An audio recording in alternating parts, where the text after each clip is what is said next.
Question for you. Have you heard of the phrase, it is better to give than to receive? Right? We hear that often, right? Sometimes these sayings, these phrases lose their power because they're uttered so frequently. We hear them so often that the meaning of it doesn't stay with us. But I'm here today to talk about the joy of giving and why you should not be afraid to ask for that large gift. That's our focus. Let's huddle up.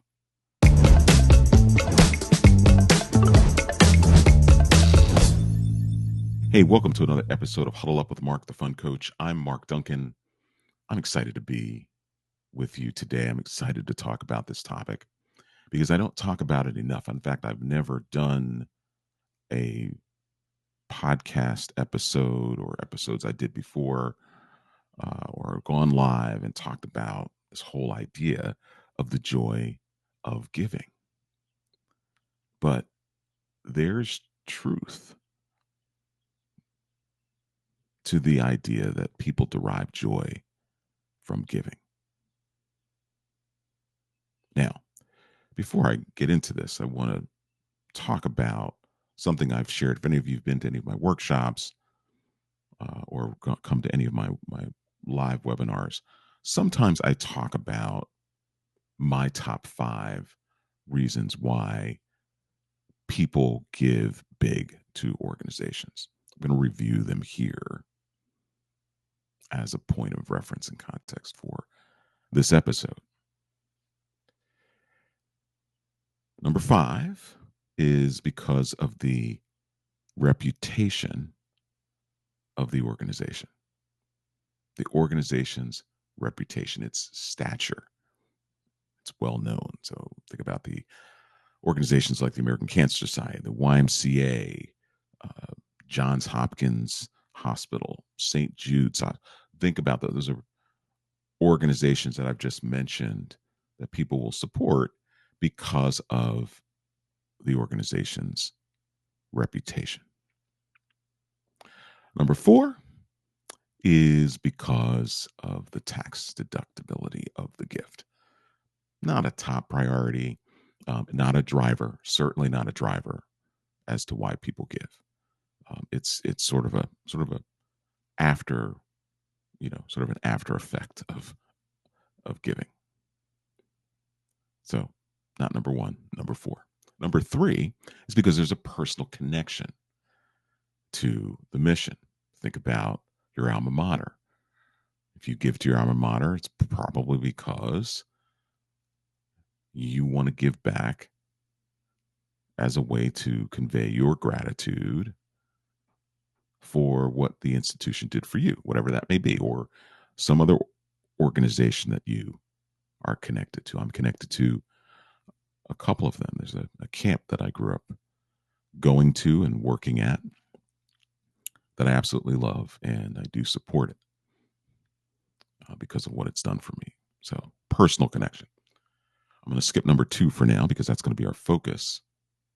But the number 1 reason why people give and give big is because they were asked. It's because they were asked. It's why this whole idea of relationship fundraising is so important, because 6-figure, 7-figure gifts don't just fall out of the sky. They happen because there was a relationship that led to an ask. Now, I skipped number 2 because that's our focus today.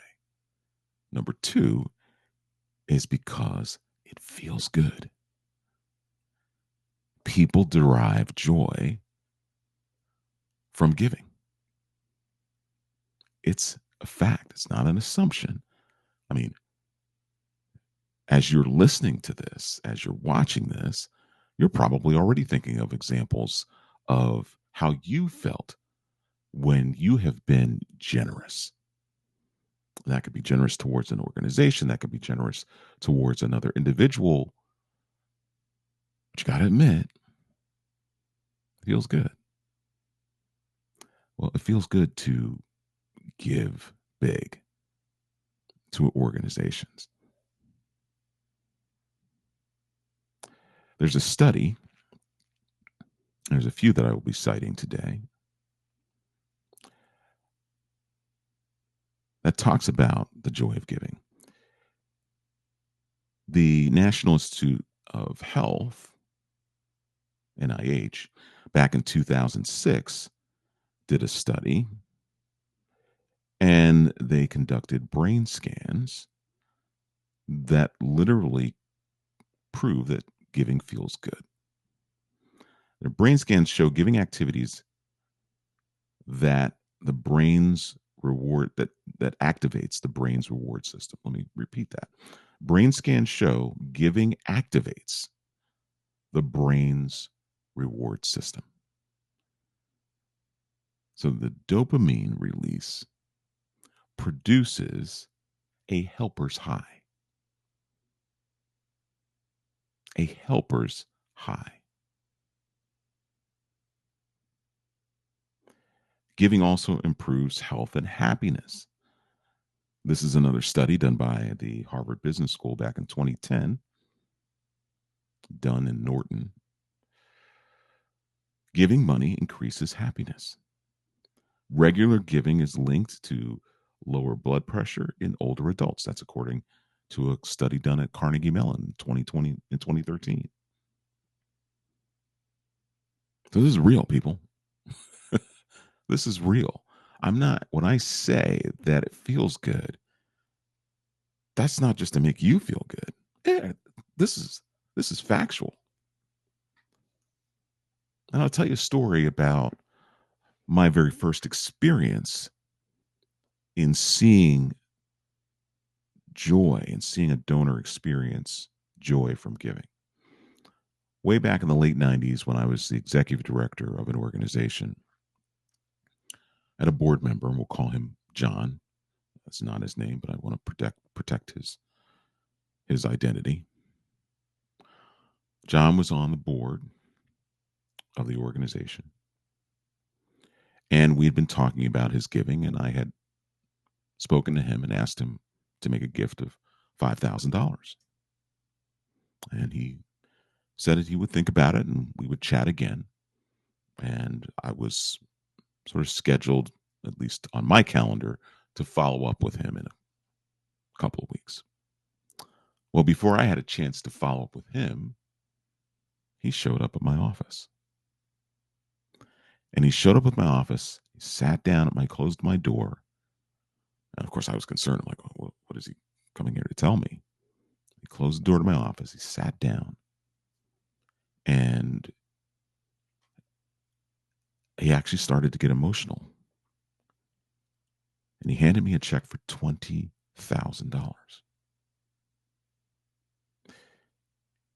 And it took everything to talk through the absolute tears of joy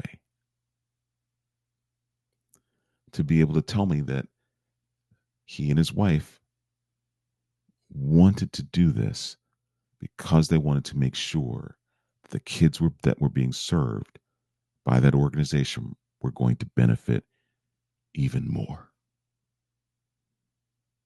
Now, John and his wife weren't extraordinarily wealthy. In fact, if we were to run them through wealth screening today, I'm not sure that they would pop up as people with high net worth. But he and his wife, it was so important to them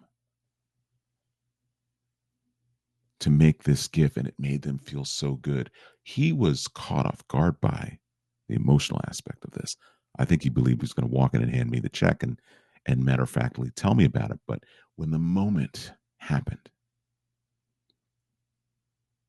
he and I got caught up in that emotion because we knew that this exchange was going to impact the lives of some great kids. You see, we have to see ourselves as a conduit between generosity and purpose, between passion and purpose. Because you see, these big gifts don't come, my number one reason, if they're not asked. But it does feel good when they're able to give. And that's a motivating factor for them. So I want you to think about fundraising this way. You need to see yourselves as not asking for money, not with your hand out, right? Begging, right? Sometimes we jokingly call this professional begging, but that's not what you're doing. See, what you're doing is you are presenting your donors with the opportunity to make a difference in the lives of the people that you serve. I'll say that again. You are presenting your donors with the opportunity to change the lives of the people that you serve. You see, wealthy donors seek purpose, not just perks. They give because they want to make a difference. So, for those of you who are thinking about, oh, how do we recognize this gift? Are we going to name this room or this building after this person because of this gift? What are we going to do in return? Yeah, donors, sure, they may appreciate that kind of recognition. But I'll tell you what they want you to do in return. They want you to use those dollars to serve the people that you serve in the best way possible. That's why they're doing it. There's another study conducted by U.S. Trust. This was done in 2021. And they did a survey. So 88% give because they believe in the mission. 76% say that they give because it makes them feel good. It's not just me, folks. This is real. And many describe major gifts as transformational for themselves. So there's some reframing that you may need to do as you think about this going forward. The reason why I'm talking about this today is I want you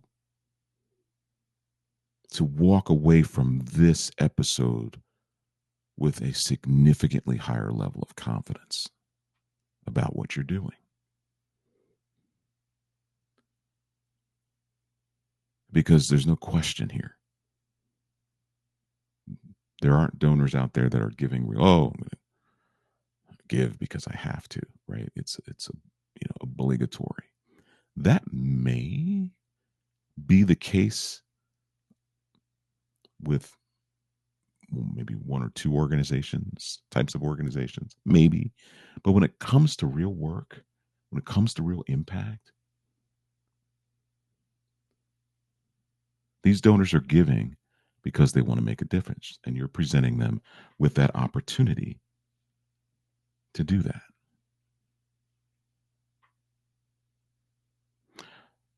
So, relationship amplifies joy. And when donors feel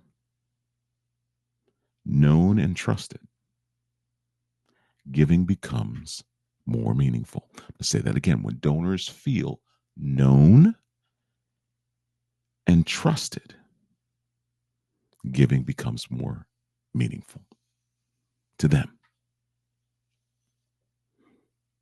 So it's your job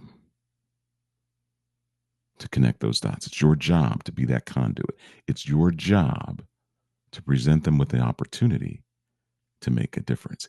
It's your job to present them with an opportunity to experience joy. That's what this is all about. See, the dollars that you're raising, right? Sometimes when we're doing our work, it's very easy for us to be mired in the day to day. Very easy for us to get lost in the details. My mentor used to say, the job is as much or is as difficult or more difficult internally than it is externally. And what he's saying here is that sometimes we are so involved in the minutia, and sometimes if the organization is big enough, we're involved in the internal politics and the posturing and the all of that stuff, and we lose sight of the mission. We lose sight of the reason why we do what we do. That's why it's good to be out there talking, building relationships, making the case for why people should support your organization. So I hope this has been a source of confidence for you. I hope that you now understand that when I say it feels good to give, there is proof that it does. And I know you believe me because I'm certain that you've experienced joy too. But maybe you just haven't connected the joy that you experience to the joy that your donors experience giving to your organization through you as a conduit. So remember, you're that conduit between generosity and outcomes, between passion and purpose. And you are presenting people with the opportunity to make a difference and to experience joy. Now, before I go, I have an assignment for you. If you're currently working with a donor and you haven't asked them for that gift, I want you to think of that one donor that you're working with now that you've been nurturing. I want you to ask yourself this simple question. Am I holding them back from experiencing joy?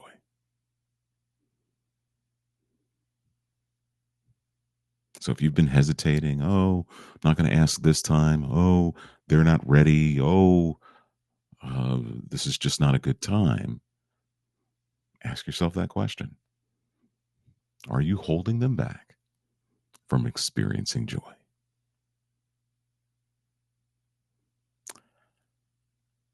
As I always say, this whole idea of fundraising, and I hope this point has been driven home more so than any time before. But this whole idea of fundraising is not about the dollars. It's about what the dollars do for the people that you serve. And when donors get to participate in that, it brings them joy. Don't hold them back from their joy. I hope this is helpful. Thank you for listening. Thank you for watching. And we'll see you next time.